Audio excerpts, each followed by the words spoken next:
c'est El-Boukhari Benessiyuti, le chef de la mission culturelle de Tombouctou.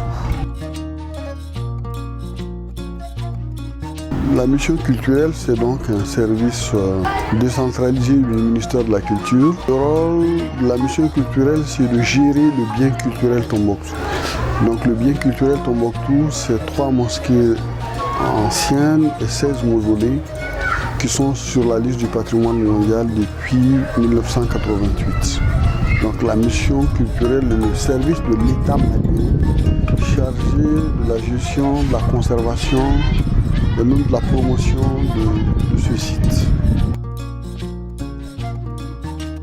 La crise a été marquée par la destruction des biens du patrimoine culturel mondial. Je pense que l'épisode le plus marquant pour nous, ça a été donc la destruction des biens culturels, des mausolées, il y a des mosquées qui ont été vandalisées et même des manuscrits qui ont été brûlés. Ça, c'était quelque chose de marquant. Après, il y a encore plus horrible encore, parce qu'à Tombouctou, on a assisté à des amputations de mains et même de pieds dans la région de Gao.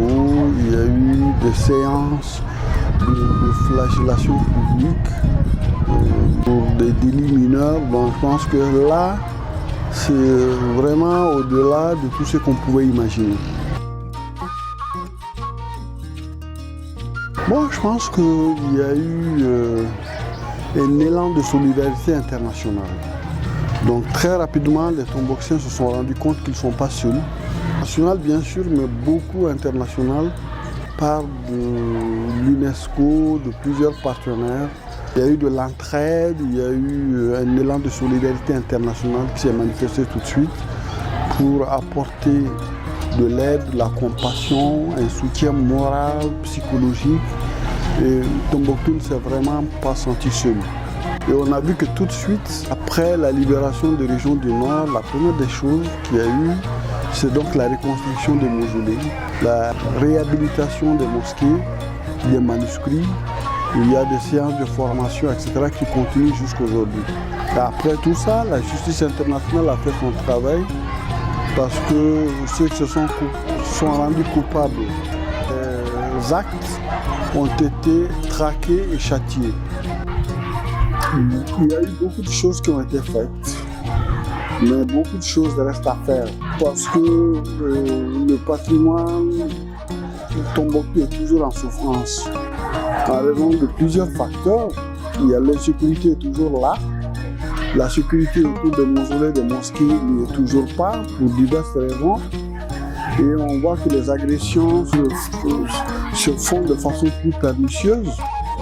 Les djihadistes sont venus détruire directement ces biens culturels à l'aide de bulldozers. Mais en fait, il y a beaucoup d'autres agressions visuelles, sonores, qui se font tous les jours à Tombouctou.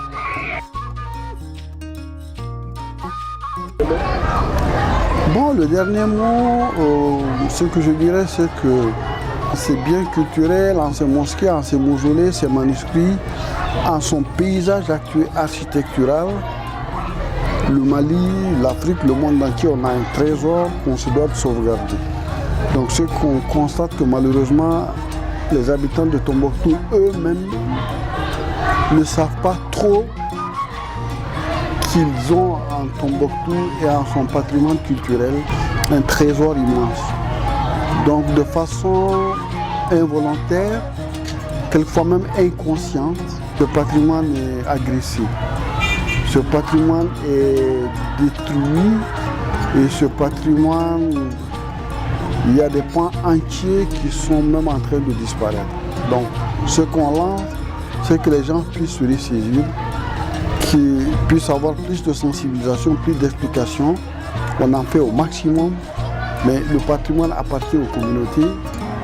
En première surface, ce sont elles les gestionnaires et il revient surtout à elles d'en prendre soin.